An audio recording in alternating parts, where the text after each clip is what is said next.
Welcome back students, बहुत बहुत स्वागत है आप सभी का हमारे इस नए वीडियो में। और आज जिस पोएम को हम पढ़ने वाले हैं, इस पोएम का नाम है ऑन किलिंग ए ट्री, जिसको लिखा है गिव पटेल ने। गिव पटेल का जन्म 18 अगस्त 1940 को हुआ था, जो एक इंडियन पारसी पोएट थे, एक प्लेराइट थे और पेंटर थे और एक प्रैक्टिसिंग फिजिशियन थे। प्रैक्टिसिंग फिजिशियन मतलब एक डॉक्टर थे। He belongs to a group of writers who have subscribed themselves to the green movement। मतलब वो उस ग्रुप ऑफ राइटर्स में से थे जिन्होंने ग्रीन मूवमेंट के पक्ष में अपना आवाज़ उठाया था। ग्रीन मूवमेंट आप जानती हो, हरित क्रांति। और ये हरित क्रांति होता है कि पर्यावरण को बचाने के लिए जो आंदोलन, उसको हम ग्रीन मूवमेंट कहते हैं। In an effort to protect the environment, his poems speak of the deep concerns of nature and expose man's cruelty to it। मतलब उनके जो पोएम्स है वो नेचर के ऊपर इंसान की जो कॉन्सर्न्स है, जो चिंताएं हैं, जो नेचर के बारे में सोचते हैं, नेचर की रक्षा के बारे में सोचते हैं, उन सब भावनाओं को उनके पोएम में बताया गया है। And expose man's cruelty too, और इंसान कितना क्रूर है नेचर के ऊपर, वो दिखाया गया है। His works include poems how do you withstand 1966 में आया था ये, बॉडी 1976, मिररिंग 1991, और he is also written 3 plays, 3 play भी उन्होंने लिखे हैं। उन प्ले का नाम है टिल्टेड प्रिंसेस, सवास्का, मिस्टर बेरहम।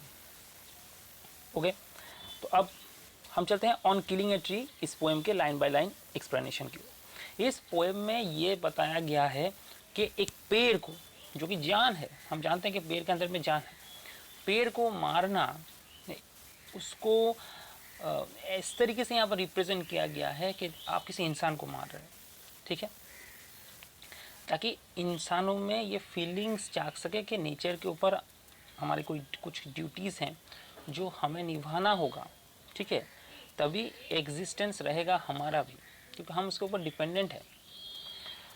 तो on killing a tree, it takes much time to kill a tree, मतलब एक ट्री को मारने में बहुत समय लगता है।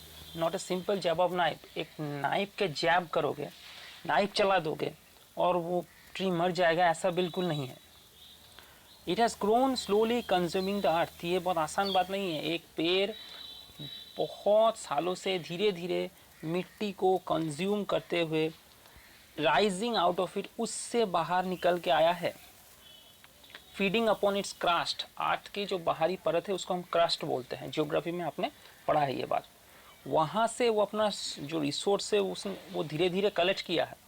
Absorbing years of sunlight, air and water, सालों से सूरज की जो किरणें हैं, रोशनी है, उसको एब्जॉर्ब किया है, हवा को एब्जॉर्ब किया है, पानी को एब्जॉर्ब किया है। And out of its leprous height sprouting lips, और हमने देखा है कि जो डिस्कलर्ड बार्क है, जो पेड़ के बाहरी परत है, जैसे हमारा स्किन होता है तो पेड़ के जो छाले हैं वहाँ से भी कभी कभी पत्ते निकल के आते हैं। जैब किसे कहते हैं? Sudden rough blow. और लेप्रस हाइट मतलब डिस्कलर्ड बार्क, मतलब जो बार्क है वो बहुत पुराना हो चुका है। तो ये जो है, इतने समय से एक जो ट्री बनता है, ये रिसोर्सेज धीरे धीरे लेते हुए, तो इसका मतलब पहले स्टैंजा में यही कहा जा रहा है कि एक सिंपल काट से आप ट्री को मार नहीं पाओगे, क्योंकि ट्री का जो ग्रोथ है वो ग्रेजुअल ग्रोथ हुआ है, धीरे धीरे हुआ है, और वो सॉइल पे एकदम पूरी तरीके से सख्त खड़ा हुआ है।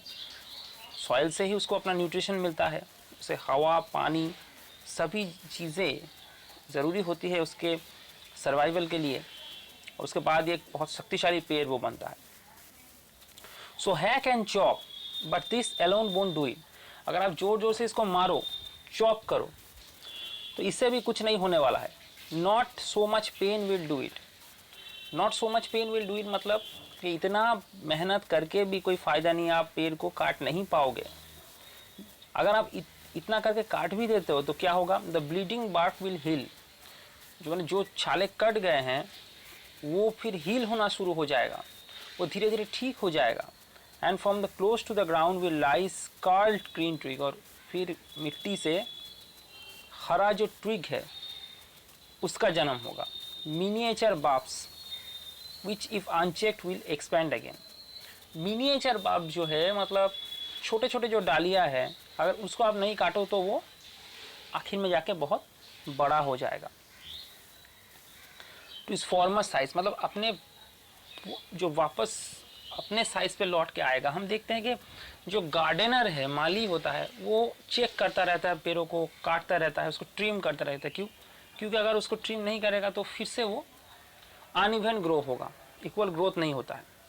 जिसको बताया गया है कि तुम अगर ऐसे छोड़ भी देते हो पेड़ को, फिर भी वो हील हो जाएगा और वहाँ से ही फिर से ट्री का ग्रोथ होने स्टार्ट हो जाएगा। हैक का मतलब होता है कट रफली बाय स्ट्राइकिंग हेवी ब्लो, जोर जोर से मार के ट्री को काटना। तो इंसान जो है वो पेड़ के छाल को काटता है बहुत टुकड़ों में, लेकिन इससे ट्री डिस्ट्रॉय नहीं होगा। तो ये जो है, ये कट है, यहाँ पर जो वहाँ से जो रस निकलता है, जैसे ह्यूमन बींग्स का ब्रीडिंग होता है, ब्लड निकलता है, वहाँ से रस निकलेगा और बाद में इसी रस से ही वो हील हो जाएगा और फिर नए ब्रांचेस आ जाएंगे, वहाँ पर नए डालियाँ वहाँ पर आ जाएंगे। The root is to be pulled out. तो ट्री को मारने के लिए क्या करना पड़ेगा आपको? उसे जड़ से उखाड़ना होगा, उसका जो रूट है उसको बाहर निकालना होगा। आउट ऑफ द एंकरिंग अर्थ, मतलब जो धरती को उसने पकड़ के रखा है, एंकरिंग अर्थ, उससे उसको बाहर निकालना है। It is to be roped, उसे रस्सी बांध के टाइट करना है। फिर pulled out, snapped out, pulled out entirely, पूरी तरीके से उखाड़ फेंकना है out from the earth cave. And the strength of the tree exposed the source white wet, और जो ट्री का स्ट्रेंथ है, शक्ति है, वो एक्सपोज हो जाएगा। फिर कौन सा स्ट्रेंथ? जो वाइट और वेट, वो स्ट्रेंथ एक्सपोज हो जाएगा, मतलब जो ट्री है वो एक्सपोज हो जाएगा। The most sensitive hidden for years inside the earth, इतने दिनों से जमीन से अपना रिसोर्स कलेक्ट करते हुए, ज़मीन पे अपना रूट, इतने दिन से ज़मीन के अंदर में रूट था, और ये सबसे सेंसिटिव पार्ट होता है, यही इसकी कमज़ोरी होती है। और इसको उखाड़ फेंको तो क्या होगा? ये पूरी तरीके से आपके बाहर आ जाती है मिट्टी से और फिर ये एक्सपोज हो जाती है। एंकरिंग अर्थ का मतलब क्या है? जो ट्रीज़ अगर जो रूट के द्वारा उसको एकदम टाइटली पकड़ के रखा जाता है, उसे हम एंकरिंग बोलते हैं। और स्नैप्ड आउट का मतलब चॉप्ड आउट, काटना। तो यहाँ पर पोएट ने ये बताया कि अगर ट्री को मारना है तो उसे जड़ से उखाड़ना होगा और उसे ट्री को जो जिस धरती पे उसकी जो जड़ें हैं उससे उसे अलग करना होगा,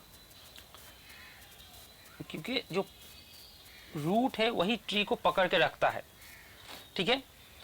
और वहाँ से सबसे सेंसिटिव, सबसे हिडन पार्ट है ट्री का, वो रूट को डिटैच करना होगा, उसके जड़ को डिटैच करना होगा। और रूट का कलर होता है वाइट, और वो डैम्प होता है क्योंकि पानी को मिट्टी से निकालता है ना और पेड़ पे पहुँचाता है। Then the matter of scorching and choking in the sun and air, browning, hardening, twisting, withering. इसके बाद जब उसको आप सूरज में, धूप में फेंक दोगे तो वो ब्राउन होता रहेगा, मतलब उसके रंग बदलते रहेंगे, वो हार्ड होता जाएगा क्योंकि उससे पानी निकलता जाएगा, वो ट्विस्ट, वो मुड़ जाएगा इस तरीके से, और फिर वो विदर होता रहेगा, फिर मरना शुरू हो जाएगा, वो विदरिंग, ठीक है। And then it is done, फिर वो मरेगा। सो स्कॉचिंग और चोकिंग मतलब जो सूख जाना, ड्राई हो जाना, इसी को बताया गया है।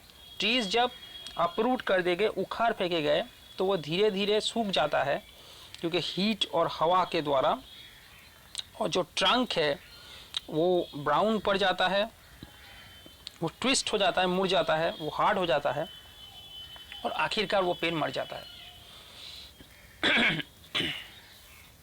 अगर हम लिटरेरी डिवाइस की बात करें तो इसमें कोई राइमिंग स्कीम का इस्तेमाल नहीं हुआ है। जिस पोएम में कोई राइमिंग स्कीम का इस्तेमाल नहीं होता है उसको हम बोलते हैं फ्री वर्ड्स।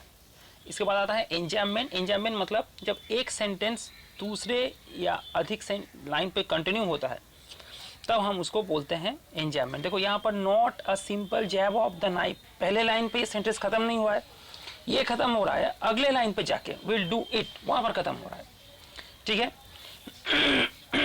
इसके बाद है upon its crust absorbing years of sunlight, air, water and out of its lip sprouting lips, यहाँ पर जाके खत्म हो रहा है। अब मेटाफोर है इनडायरेक्ट कंपैरिजन। अगर आप किसी चीज़ में इनडायरेक्ट कंपैरिजन करो तो उसको हम मेटाफोर बोलते हैं। लेप्रोसाइट का मतलब तो आप जानते ही हो, ब्लीडिंग बार्क का मतलब भी आप जानते हो। तो uneven color of the surface of the trunk of a tree is compared to the skin of a person suffering from leprosy, मतलब लेप्रोसाइट एक मेटाफोर है। लेप्रोसाइट का मतलब कि जो ट्री का जो ट्रंक है उसको कंपेयर किया गया है लेप्रोसी जो है, लेप्रोसी जो रोग में जो आक्रांत है उसके स्किन के साथ इसका कंपेयर किया गया है। ब्लीडिंग बार्क मतलब इंसानों के बॉडी कटने से जैसे खून निकलता है, बार्क कटने से भी उसी तरीके से एक सैप रस निकलता है जो उससे हील करता है, उसको ब्लीडिंग बार्क बोला गया है। एलिट्रेशन मतलब repetition of consonant sound in two more closely related words में, दो से अधिक मोर क्लोजली रिलेटेड वर्ड में अगर कॉन्सोनेंट साउंड रिपीट हो तो उसे एलिट्रेशन कहते हैं। जैसे ब्लीडिंग बार्क में बी साउंड रिपीट हुआ है, वाइट वेट में डब्ल्यू साउंड रिपीट हुआ है। और रिपीटेशन मतलब आप देखना पुल्ड आउट, ये वर्ड बार बार यूज हुआ है। अगर एक वर्ड बार बार यूज होता है तो उसको हम बोलते हैं रिपीटेशन। ओके, तो ये पोएम यहीं पर ख़त्म होता है। अगर इस पोएम रिलेटेड कोई भी सवाल रहे तो ज़रूर पूछें।